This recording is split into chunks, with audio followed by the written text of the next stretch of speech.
Jumpa lagi dengan saya di sini untuk berbagi informasi hal-hal yang berkaitan dengan pendidikan anak usia dini. Pada kesempatan ini saya ingin menjelaskan tentang pembelajaran di kelas. Pembelajaran seperti yang sudah kita ketahui semuanya adalah kegiatan yang sengaja diciptakan oleh guru untuk membelajarkan peserta didik. Pembelajaran akan berhasil jika terjadi interaksi yang positif, yang edukatif antara guru dan peserta didiknya. Nah, untuk berhasilnya pembelajaran ini diperlukan guru yang profesional yang bisa melaksanakan tugasnya dengan baik, mulai dari perencanaan, pelaksanaan, evaluasi, sampai kepada tindak lanjut pembelajaran. Nah, untuk mencapai keberhasilan tersebut, tentu saja guru harus mempunyai keterampilan yang harus dia kuasai agar pembelajaran tersebut bisa sukses atau bisa berhasil untuk mencapai tujuan pembelajaran. Pada kesempatan ini saya ingin menjelaskan beberapa keterampilan yang harus dikuasai oleh guru ketika guru tersebut berhadapan dengan peserta didiknya di dalam kelas.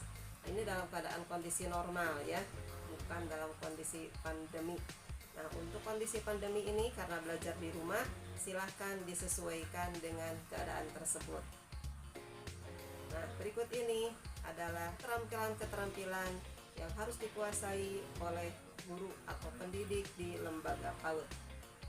Keterampilan dasar mengajar bagi guru. Yang pertama, keterampilan dasar bertanya.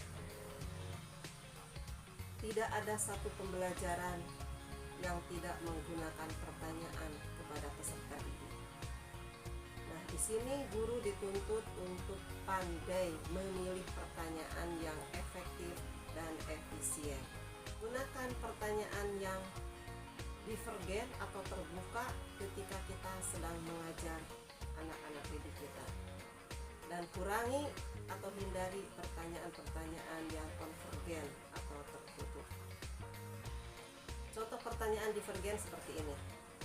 Ketika kita sedang mengajar kepada anak tentang ikan, nah, berikan pertanyaan yang menuntut anak untuk berpikir kreatif. Contohnya seperti ini. Anak-anak, apa yang kalian tahu tentang ikan? Nah, dengan diberikan pertanyaan seperti itu, anak akan berpikir keras.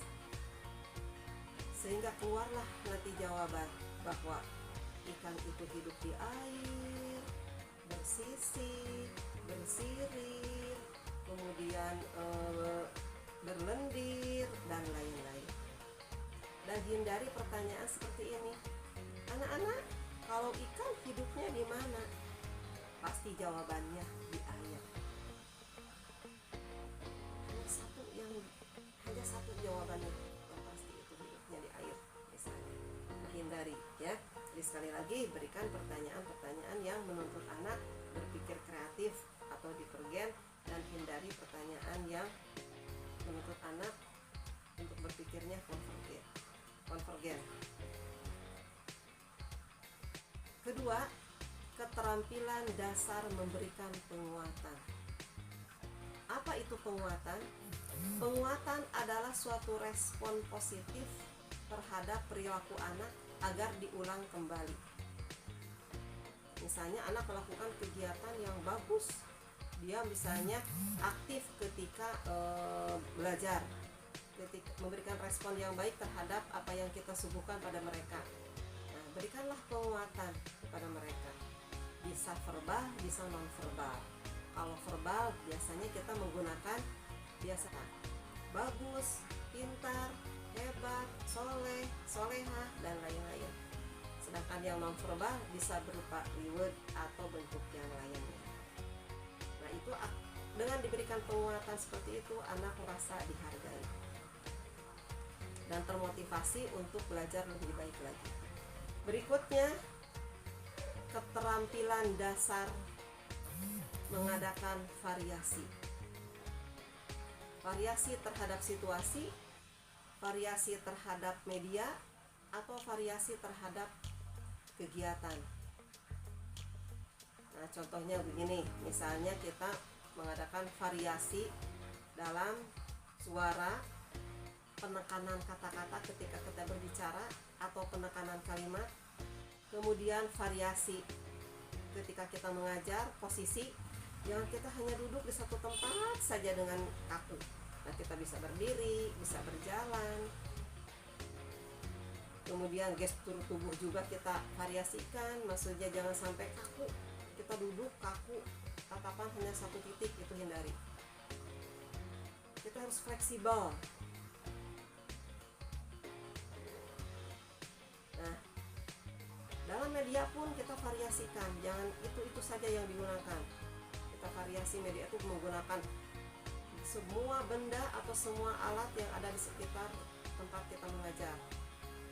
Bisa benda alam, bisa buatan pabrik, atau bisa alat-alat yang sederhana di dalam kelas dan lain-lain. Atau misalnya kegiatan variasikan. Jadi ketika kita misalnya mengajarkan tentang sains atau mengenalkan sains pada anak, jangan mencampur warna terus. Boleh misalnya kita dengan kegiatan terapung tenggelam, kemudian bisa sains misalnya membuat teh manis, membuat jus, atau misalnya percobaan membuat bentuk pelangi, eksperimen membuat model gunung meletus, dan lain-lain. Itu bisa divariasikan dengan berbagai macam cara.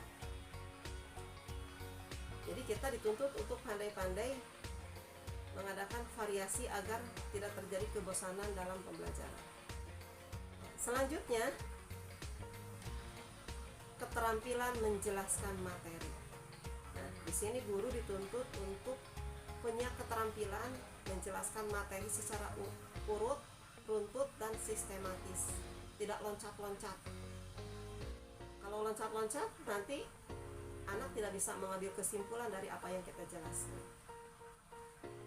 Berikutnya, keterampilan memimpin diskusi kelompok.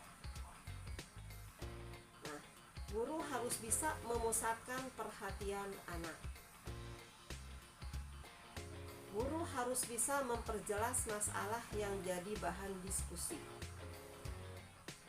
Guru harus meningkatkan partisipasi anak. Jangan sampai ada anak yang vakum, anak yang pasif.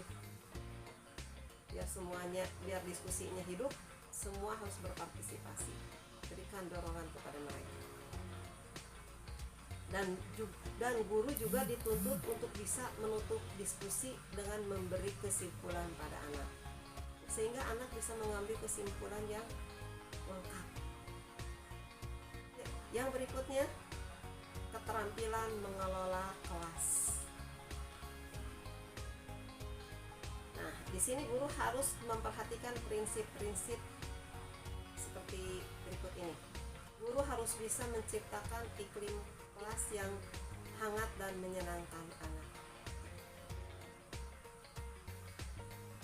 Guru harus bisa menciptakan kegiatan yang menantang anak untuk berpikir kreatif. Guru juga di sini harus luwes dan memberikan penekanan pada hal-hal yang positif. Dan yang terakhir adalah guru harus disiplin terhadap diri sendiri. Jadi bagaimana kita mendisiplinkan anak kalau kita tidak disiplin. Dan keterampilan mengajar yang berikutnya adalah keterampilan dalam mengelola kelompok kecil dan perorangan. Hal ini berkaitan dengan peka terhadap kebutuhan anak. Guru harus bisa mendengarkan gagasan dan ide dari anak,